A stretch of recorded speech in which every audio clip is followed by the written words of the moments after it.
بسم اللہ الرحمن الرحیم۔ السلام علیکم۔ میں اسکول سے گھر پہنچی تو محلے کی عورتوں کا رش ہمارے گھر میں تھا۔ ہر کوئی دادی کے پاس بیٹھی تھو تھو کر رہی تھی، اور دادی تھی کہ منہ بھر بھر کے بد دعائیں دیے جا رہی تھیں، لیکن کس کو؟ یہ بات ہی مجھے سمجھ نہیں آئی تھی، اور نہ ہی میرے علم میں تھی، کیونکہ صبح جب میں اسکول گئی تھی تو سب کچھ ٹھیک تھا، پھر اچانک سے کیا ہو گیا تھا؟ دادی کے دل میں اگر کسی کے خلاف اتنا زہر تھا تو وہ صرف اور صرف میری ماں تھی۔ پھر دادی آج کس کے خلاف اتنا زہر اگل رہی تھی؟ میں نے پریشانی کے عالم میں یہاں وہاں نظر دوڑائی تو مجھے دور کھڑی چچی نظر آئیں، جن کے چہرے پر مسکراہٹ تھی، اور وہ بڑے مزے سے اس سارے واقعے کا لطف اٹھا رہی تھیں۔ چچی کی اس مسکراہٹ سے مجھے خوف آتا تھا، کیونکہ ان کے اندر کا شاطر پن اس مسکراہٹ سے عیاں ہوتا تھا۔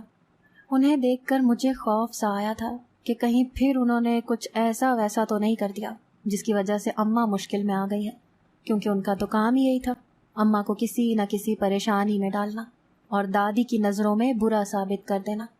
جیسے ہی ساری عورتوں کی نظر مجھ پر پڑی تو سب نے طرح طرح کی باتیں کرنا شروع کر دی کہ دیکھو تو جوان ہوتی بچی کی فکر بھی نہ کی، کیسی ماں تھی، اس کا مستقبل بھی داغدار کر کے چلی گئی۔ یہ سننا تھا کہ میں پریشان ہو گئی۔ میں نے پوچھا دادی کیا ہوا ہے، سب کیا کہہ رہی ہیں، اماں کہاں گئی ہیں؟ وہی ہوا جس کا ڈر تھا، یہ سارا میلہ تماشا میری ماں کے لیے ہی لگایا گیا تھا۔ دادی نے نفرت سے مجھے دیکھا، کہنے لگی کہ کیا کہیں گی، وہی کہہ رہی ہیں جو تیری ماں کر کے گئی ہے، سارے زمانے کے آگے تیری ماں نے ہمیں رسوا کر کے رکھ دیا ہے، بدنام کر کے چلی گئی ہے اپنے عاشق کے ساتھ۔ ابھی میں کہوں یہ دن رات دروازے پر کیوں لٹکتی تھی، تیرے بہانے اکھ مٹیاں کر رہی تھی، میری ریشم اسکول سے آنے والی ہے، میری ریشم ٹیوشن جا رہی ہے، میری ریشم ٹیوشن سے آنے والی ہے، یہ کہہ کر ہر وقت دروازے کے ساتھ چپکی رہتی تھی۔ اب سمجھ آئی کہ ریشم نہیں، اس کا تو عاشق دروازے کے آس پاس رہتا تھا۔ بس آج صبح تیرے جانے کے بعد وہ سب موقع دیکھ کر فرار ہو گئی، جاتے جاتے کاغذ پر لکھ کر گئی ہے کہ اب واپس نہیں آؤں گی۔ دادی کی بات سن کر میرے قدموں تلے سے زمین نکل گئی۔ میری ماں ہرگز بھی ایسی نہیں تھی، نہ ہی ان کا کسی کے ساتھ کوئی تعلق تھا، نہ چکر۔ وہ تو سچ مچ دن رات میری ہی فکر میں ہلکان رہتی تھی۔ مجھے یقین تھا یہ سب مل کر میری ماں پر بہتان لگا رہے ہیں۔ میں نے ایک نظر چاچی پر ڈالی، جو اپنی بڑی بڑی ہری آنکھوں سے مجھے ہی دیکھ رہی تھی۔ ایسے لگ رہا تھا جیسے یہ سب کچھ ان کا کیا دھرا ہو۔ لیکن پھر میری دادی نے وہ کاغذ میرے حوالے کر دیا جس پر لکھا تھا کہ میں اس زندگی سے بیزار آ گئی ہوں، یہاں سے جا رہی ہوں، اب کبھی لوٹ کر نہیں آؤں گی۔ میں نے کئی دفعہ اس کاغذ کو پڑھا، وہ لکھائی میری ماں کی ہی تھی، لیکن اس میں یہ کہیں نہیں لکھا تھا کہ وہ اپنے یار کے ساتھ کہیں جا رہے ہیں، جیسے کہ میری دادی نے کہا تھا۔ اور یہی بات میں نے ان سے پوچھی کہ دادی اس میں کہاں لکھا ہے کہ میری اماں کسی کے ساتھ بھاگ رہی ہیں؟ یہ سننا تھا کہ دادی نے جوتی اتار کر مجھے ماری، کہنے لگیں تو بھی اپنی ماں کی طرح بدذات اور بدزبان ہے، تیری ماں کا اس دنیا میں ہے ہی کون؟ ایک لے دے کر تیرا ماموں ہے جس نے پلٹ کر کبھی تم لوگوں کو نہیں پوچھا، اس کے گھر تو تیری ماں جانے سے رہی، یقیناً کوئی عاشق ہی ہوگا جس کے بھروسے گھر چھوڑ کر گئی ہے۔ ہائے توبہ، پتہ نہیں کس منحوس گھڑی میں ہم تیری ماں کو یہاں لے آئے تھے، ہمارے منہ پر کالک پوت کے چلی گئی۔ یہ کہہ کر دادی نے خوب رونا ڈالنا شروع کر دیا، اور محلے والوں کی عورتوں کی ہمدردی دادی کے ساتھ تھی۔ میں ابھی تک یہ سمجھ نہیں پا رہی تھی کہ یہ سب ہوا کیا ہے۔ مجھے تو ان عورتوں پر بھی بڑا غصہ آ رہا تھا۔ اماں کی تحریر میں صاف لکھا تھا کہ انہوں نے زندگی سے بیزارگی کا اظہار کیا تھا، اور یہ بیزارگی یقیناً دادی اور چچی کے رویے کی وجہ سے تھی۔ اس کے باوجود بھی لوگوں کو میری دادی سے ہمدردی تھی، یا پھر شاید یہ ہمارے گھر میں بیٹھ کر مزے لے رہی تھی، اور اس کے بعد یہاں سے نکل کر انہیں یہ خبر سارے محلے میں نشر کرنی تھی۔ میں غصے میں پاؤں پٹختی اپنے کمرے میں آ گئی، بستہ رکھا، یونیفارم تبدیل کیا اور وہیں بیٹھ گئی۔ نہ کھانے کا ہوش رہا نہ پانی کا۔ اماں ہوتی تو فوراً ریشم کہتی دوڑی چلی آتی، لیکن اب اماں نہیں تھی، اور پتہ نہیں اماں کہاں تھیں، کس حال میں تھی۔ میرے پیچھے ایسا کیا ہوا تھا کہ اماں کو گھر چھوڑ کے جانا پڑ گیا تھا؟ یہی سوچ سوچ کر میرا سر پھٹنے لگا تھا۔ کافی دیر بعد ابا میرے پاس آئے، کہنے لگے ریشم اپنا سامان باندھو، میں تمہیں تمہارے ماموں کے گھر بھیج رہا ہوں۔ ابا کا چہرہ اجڑا ہوا لگ رہا تھا، جیسے ان سے سب کچھ چھن گیا ہو۔ ابا اماں سے بہت محبت کرتے تھے، لیکن وہ چاہ کر بھی اپنے گھر والوں سے اماں کی عزت نہیں کروا پائے، مگر مجھے یہ اندازہ نہیں تھا کہ ابا میرے حوالے سے ایسا فیصلہ کریں گے۔ ابا کی یہ بات سن کر تو میری بھی جان نکل گئی تھی۔ میں نے ابا سے کہا کہ مجھے ماموں کے گھر کیوں بھیج رہے ہیں؟ میرا یہاں اسکول ہے، یہ میرا گھر ہے، میں ماموں کے گھر کیوں جاؤں گی؟ کیا اماں کے بعد آپ بھی مجھے اپنی زندگی سے نکال دینا چاہتے ہیں؟ میری آنکھوں سے آنسو بہنے لگے۔ ابھی تک میں اس بات کو قبول نہیں کر پائی تھی کہ میری ماں مجھے چھوڑ کر اس طرح سے چلی گئی ہیں۔ مجھے تو یاد بھی نہیں تھا کہ میں آخری دفعہ ماموں کے گھر کب گئی تھی، اور اماں کبھی مجھے ماموں کے گھر نہیں لے کر گئی تھی۔ شاید ہمارے آپسی تعلقات ٹھیک نہیں تھے، یا پھر جانے کیا بات تھی۔ ماموں دوسرے شہر میں رہتے تھے اور ہمیں ان کے گھر گئے ہوئے سالوں ہو چکے تھے۔ مجھے تو اپنی مامی کی شکل بھی ٹھیک طرح سے یاد نہیں تھی۔ آج جب ابا نے اس طرح مجھے اچانک ماموں کے گھر بھیجنے کی بات کی تو میری جان نکل گئی۔ ابھی تو میں اس سچائی کو ہی قبول نہیں کر پائی تھی کہ میری ماں واقعی کسی کے ساتھ بھاگ گئی ہے۔ اس پر مجھ پر یہ قیامت توڑی جا رہی تھی۔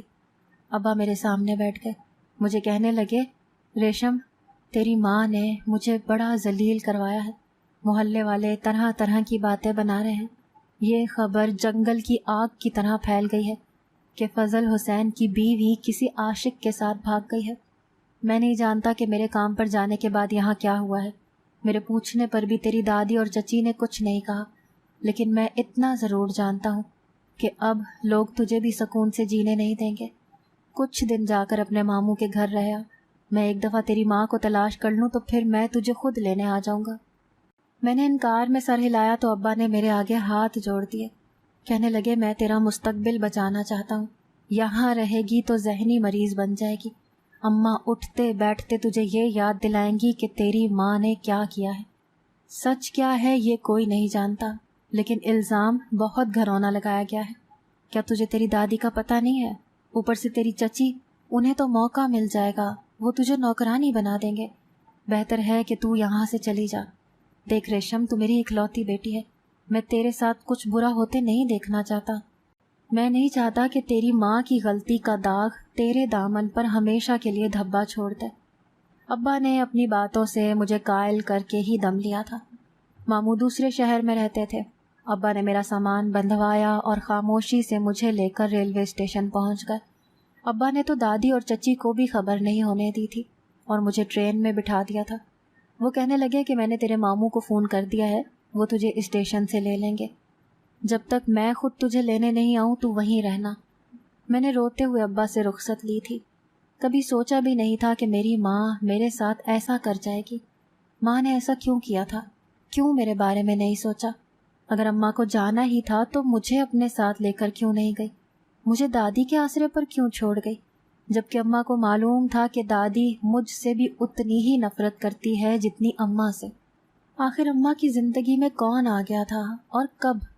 یہ وہ سوال تھے جو میری روح کو جھنجھوڑ رہے تھے۔ پورے 5 گھنٹے کے سفر کے بعد میں اپنے ماموں کے پاس پہنچ گئی تھی۔ انہوں نے ریلوے اسٹیشن سے مجھے لیا اور سارا راستہ بس ترچھی نگاہوں سے مجھے دیکھتے رہے۔ ان کی نظریں مجھے اپنے وجود کے آر پار ہوتی محسوس ہو رہی تھیں، جیسے وہ کچھ جانچنا چاہتے ہوں۔ 1-2 دفعہ اماں کے حوالے سے بھی سوال کیے اور جاننا چاہا کہ اماں کس کے ساتھ بھاگی ہے، لیکن اس سوال کا جواب تو خود میرے پاس بھی نہیں تھا۔ جلد ہی ماموں کو اس بات کا اندازہ ہو گیا۔ ہم ماموں کے گھر پہنچے تو مامی نے مجھے سینے سے لگا لیا۔ انہیں بھی میری اماں کے بھاگ جانے کی خبر تھی۔ بہت عرصے بعد میں مامی کو دیکھ رہی تھی۔ ان کا انداز بہت ہی محبت بھرا تھا۔ انہوں نے میرے سر پر ہاتھ رکھا، کہنے لگی، ریشم، ہمارے گھر کو تم اپنا ہی گھر سمجھو اور جب تک چاہو یہاں خوشی سے رہو، تمہیں کوئی تکلیف نہیں ہوگی۔ مجھے مامی سے اتنے اچھے رویے کی امید نہیں تھی۔ میں آج تک یہی سمجھتی آئی تھی کہ شاید میری مامی اچھی عورت نہیں ہے، اسی لیے تو میری اماں اپنے میکے بھی نہیں آتی تھی، مگر یہاں آ کر میرے خدشات غلط ثابت ہوئے تھے۔ مامی نے پہلے سے ہی میرے لیے کمرہ سیٹ کروا رکھا تھا۔ کہنے لگیں کہ آج سے یہ کمرہ تمہارا ہے، تم یہاں آرام کرو، میں تمہارے لیے کھانا بناتی ہوں۔ یہ کہہ کر وہ باورچی خانے میں چلی گئیں اور میں کمرے میں اپنا سامان رکھنے لگی۔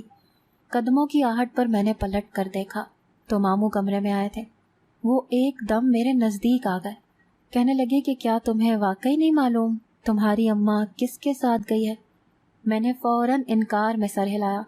تو کہنے لگے کہ تم بھی اپنی اماں کے جیسی تو نہیں ہو. یہ سن کر خفت سے میرا چہرہ سرخ پڑ گیا. ماموں میرے بارے میں ایسی سوچ رکھتے ہوں گے میں نے کبھی سوچا بھی نہیں تھا.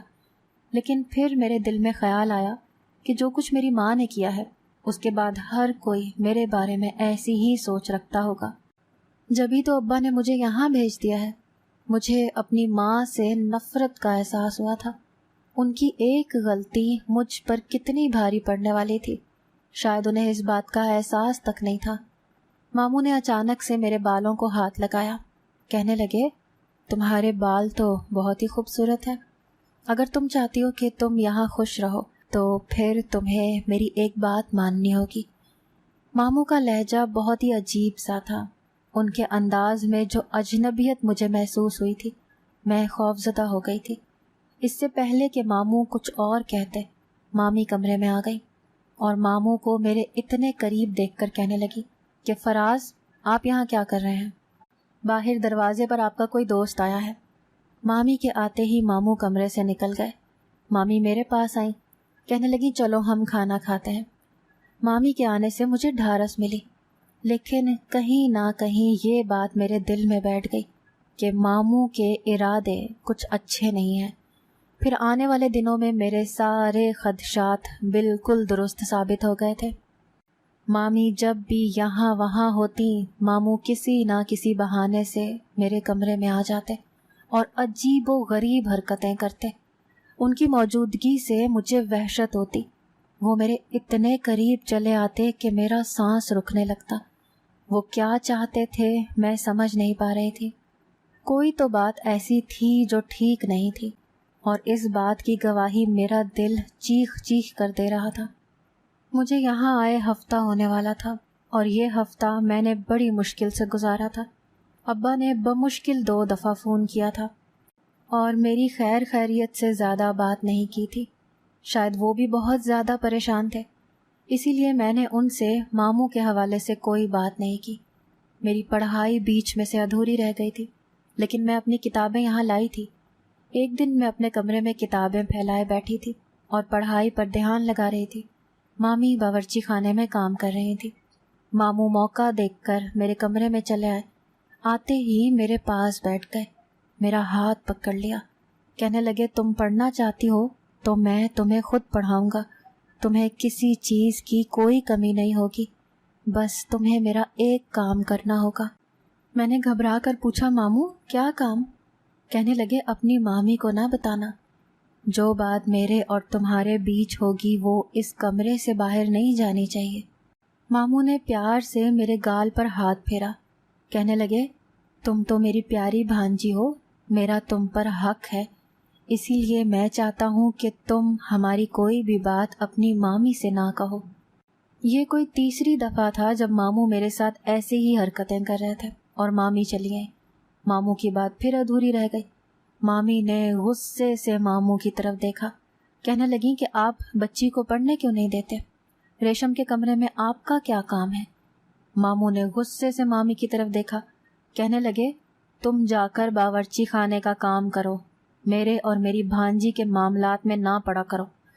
ماموں کا لہجہ انتہائی سرد تھا.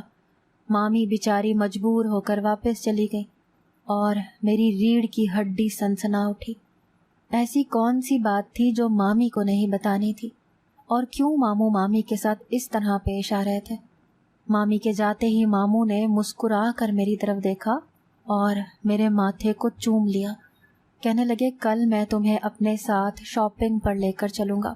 ہم وہیں پر سکون سے بات کریں گے. یہاں پر تو تمہاری مامی بات بھی نہیں کرنے دیتی. یہ کہہ کر ماموں واپس چلے گئے اور میں نے جلدی سے اپنا ماتھا صاف کیا. ماموں کا چومنا مجھے بہت ہی برا لگا تھا. میں 16 سال کی جوان لڑکی تھی. انہیں مجھ سے اس طرح کا رویہ نہیں رکھنا چاہیے تھا. جب سے میں جوان ہوئی تھی میرے ابا نے بھی میرے ساتھ ایسی کوئی حرکت نہیں کی تھی. پھر مجھے یہ سوچ سوچ کر بھی گھبراہٹ ہو رہی تھی کہ ماموں مجھے اپنے ساتھ شاپنگ پر لے کر جائیں گے تو نہ جانے کیا سلوک کریں گے. مجھے اس طرح باہر لے جانے کی انہیں کیا ضرورت تھی، اور وہ بھی شاپنگ کے لیے، جبکہ مامی نے 1-2 دفعہ باتوں باتوں میں بتایا تھا کہ ہمارے حالات کچھ ٹھیک نہیں ہیں، تمہارے ماموں ڈھنگ سے نوکری نہیں کرتے۔ ماموں چلے گئے تو کچھ دیر کے بعد میں مامی کے پاس چلی گئی۔ مامی نے مجھے دیکھا، ان کی آنکھوں میں آنسو تھے۔ انہوں نے میرا ہاتھ پکڑ لیا، کہنے لگی ریشم، تیری بھلائی کے لیے کہہ رہی ہوں، تو واپس اپنے گھر چلی جا بیٹا، تیرا یہاں رہنا تیرے لیے ٹھیک نہیں ہے، میں تجھے بچا نہیں سکوں گی۔ ان کی باتیں میری سمجھ سے باہر تھی۔ وہ مجھے کس سے بچانے کا کہہ رہی تھی؟ کیا مجھے ماموں سے کوئی خطرہ تھا؟ کیا واقعی جو میں محسوس کر رہی تھی وہ سچ تھا؟ کیا ماموں کی نیت ٹھیک نہیں تھی؟ محسوس تو مجھے بھی ایسا ہی ہوا تھا، لیکن پھر مجھے لگا تھا کہ شاید میں کچھ زیادہ ہی سوچ رہی ہوں، یا پھر مجھے غلط فہمی ہو گئی ہے۔ ماموں میری امی کے بھائی تھے، وہ مجھے لے کر غلط سوچ کیسے رکھ سکتے تھے؟ لیکن آج مامی کے آنسوؤں نے میری سوچ کو صحیح ثابت کر دیا تھا۔ میں نے پریشانی سے مامی سے پوچھا کہ میں کیا کروں، تو وہ کہنے لگیں کہ تم اپنا سامان باندھ لو، میں تمہارا ٹکٹ بک کروا دیتی ہوں۔ ماموں آئیں گے تو تم کہہ دینا کہ ابا نے بلوایا ہے، وہ خود تمہیں ریلوے اسٹیشن چھوڑ آئیں گے، تم واپس چلی جانا۔ تم یہاں رہو گی تو بہت بڑا نقصان اٹھاؤ گی، میں چاہ کر بھی تمہارے لیے کچھ نہیں کر سکوں گی۔ تمہارے ماموں کا رویہ میرے ساتھ بہت ہی برا ہے، اور یہ تم دیکھ ہی چکی ہو۔ میں نے جیسے تیسے کر کے اپنا سامان پیک کر لیا تھا۔ ایک دفعہ پھر میری آنکھوں سے آنسو بہہ رہے تھے۔ میری ماں کی ایک غلطی نے مجھے در بدر کی ٹھوکریں کھانے پر مجبور کر دیا تھا۔ مامی نے مجھے روتے دیکھا تو کہنے لگیں کہ میں تمہیں کیا بتاؤں کہ تمہارے ماموں کی نیت میں کیسا کھوٹ ہے، ان کی نظر جس چیز پر ہے وہ میں تمہیں بتا نہیں سکتی۔ میں سب کچھ جانتے ہوئے بھی تم سے کچھ نہیں کہہ سکتی، کیونکہ مجھے اپنا رشتہ بھی بچانا ہے، میرے آگے پیچھے کوئی نہیں ہے۔ اگر تمہارے ماموں نے مجھے چھوڑ دیا تو میں کہاں جاؤں گی؟ بس اسی لیے میں چاہتی ہوں کہ تم واپس چلی جاؤ۔ وہ شاید مجھے یہاں سے بھیجنے پر شرمندہ تھیں، مگر وہ جو کچھ کہہ رہی تھیں وہ میرے ہی حق میں بہتر تھا۔ اسی لیے میں نے ان سے کہا کہ فکر نہ کریں، میں جانتی ہوں کہ آپ جو کچھ کر رہی ہیں اسی میں ہم دونوں کی بھلائی ہے۔ کافی دیر بعد جب ماموں باہر سے لوٹے تو مجھے سامان باندھا ہوا دیکھ کر حیران رہ گئے۔ مامی نے خود ہی ان سے یہ جھوٹ کہہ دیا کہ ابا کا فون آیا تھا، ابا نے مجھے واپس بلوایا ہے اور ٹکٹ کا انتظام بھی کر دیا ہے، جبکہ مامی نے اپنے کسی جاننے والے کے ذریعے ٹکٹ بک کروایا تھا۔ ماموں نے کچھ نہ کہا اور مجھے لے کر گھر سے نکل گئے۔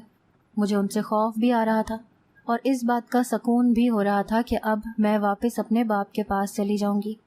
ہم رکشے میں سوار ہو کر ریلوے اسٹیشن کی طرف جا ہی رہے تھے کہ آدھے راستے میں ماموں نے رکشے والے سے رکشہ رکوا دیا اور اسے کرایہ دے کر اتر گئے۔ میں بھی مجبوراً ان کے پیچھے اتر گئی۔ ماموں نے میرا ہاتھ پکڑا اور مجھے ایک دوسری ٹیکسی میں بٹھایا اور اسے کوئی دوسرا راستہ بتا دیا۔ میں نے ڈر کے مارے پوچھا کہ ماموں ہم کہاں جا رہے ہیں؟ وہ مسکرا کر کہنے لگے، پریشان نہ ہو، تمہیں صحیح جگہ لے کر جا رہا ہوں۔ جیسے جیسے ٹیکسی رفتار پکڑ رہی تھی میرا دل ڈوبتا چلا جا رہا تھا، پتہ نہیں ہم کہاں جا رہے تھے۔ اور پھر کافی دیر بعد ایک چھوٹے سے مکان کے آگے ٹیکسی رکی۔ ماموں نے میرا ہاتھ پکڑا، مجھے کھینچتے ہوئے اندر لے گئے۔ وہاں جا کر میری جان نکل گئی کیونکہ میری ماں رسیوں سے بندھی ہوئی تھی۔ ماموں نے مجھے میری ماں کے قدموں میں پھینکا، کہنے لگے، اب اگر تو نے دستخط نہ کیے تو میں تیری بیٹی کے ساتھ وہ کروں گا جو تو نے سوچا بھی نہیں ہوگا۔ اماں نے جب مجھے اپنے سامنے دیکھا تو ان کی جان نکل گئی۔ بنا سوچے سمجھے اماں نے ہر اس کاغذ پر دستخط کر دیے جو ماموں نے ان کے سامنے رکھے تھے۔ دستخط ہونے کے بعد ماموں نے اماں کو کھول دیا، کہنے لگے، اب واپس اپنے شہر جاؤ اس سے پہلے کہ میں تم دونوں کی جان لے لوں۔ اماں نے میرا ہاتھ پکڑا اور سیدھا ریلوے اسٹیشن کا رخ کیا۔ میں تو ہکا بکا رہ گئی تھی۔ سارا راستہ اماں سے پوچھتی رہی کہ کیا ہوا ہے، یہ سب کیا تھا۔ اور پھر ریل گاڑی میں بیٹھنے کے بعد اماں نے مجھے ساری بات بتائی۔ ماموں کی نیت ہمیشہ سے ہی اماں کے حصے کی جائیداد پر تھی۔ میرے اسکول جانے کے بعد دادی نے اماں کو مار پیٹ کر گھر سے نکالا تھا اور اماں سے زبردستی لکھوایا تھا کہ وہ خود ہی گھر چھوڑ کر جا رہی ہیں۔ اماں نے بھی غصے میں آ کر انہیں تھما دیا تھا اور سوچا تھا کہ وہ اپنے بھائی کے گھر کچھ دن سکون سے گزاریں گی تو ابا کو ان کی قدر آ جائے گی۔ لیکن بھائی نے ایسا سلوک کیا کہ جس کی کوئی مثال نہیں ملتی۔ انہوں نے اماں کو لا کر اس چھوٹے سے گھر میں بند کر دیا اور اماں کے حصے کی جائیداد کے کاغذات بنوا لیے۔ جب اماں نے کسی طرح دستخط نہ کیے تو ماموں پریشان ہو گئے، لیکن پھر قسمت نے مجھے ماموں کے دروازے پر پہنچا دیا۔ انہوں نے میرے ساتھ جتنی بھی الٹی سیدھی حرکتیں کی تھیں ان سب کی تصاویر بنائی تھی، اور وہ تصاویر اماں کو دکھا کر خوف زدہ کرتے رہتے تھے، اور پھر جب انہیں دیکھا کہ میں واپس جا رہی ہوں تو مجھے پکڑ کر اماں کے پاس لے آئے اور انہیں بلیک میل کر کے اماں سے دستخط کروا لیے۔ مامی بھی اس حقیقت سے واقف تھی لیکن مجبوراً خاموش تھی۔ ہم واپس اپنے شہر پہنچے تو ابا اماں کو دیکھ کر دوبارہ جی اٹھے۔ اماں نے جب انہیں دادی کی ساری حقیقت بتائی اور ہم دونوں پر بیتا ظلم بھی سنایا تو ابا نے فوراً ہی فیصلہ کر لیا کہ اب ہم الگ گھر میں رہیں گے۔ بہت سالوں بعد صحیح لیکن ابا کو عقل آ گئی تھی اور ہم نے ایک نیا گھر آباد کر لیا تھا۔ آج کل کے اس دور میں سگے رشتوں پر بھروسہ کرنا بھی بہت ہی مشکل ہو چکا ہے، اور کبھی میں سوچوں تو مجھے یقین نہیں آتا کہ ہم پر اتنا ستم کرنے والے کوئی غیر نہیں بلکہ ہمارے اپنے ہی تھے۔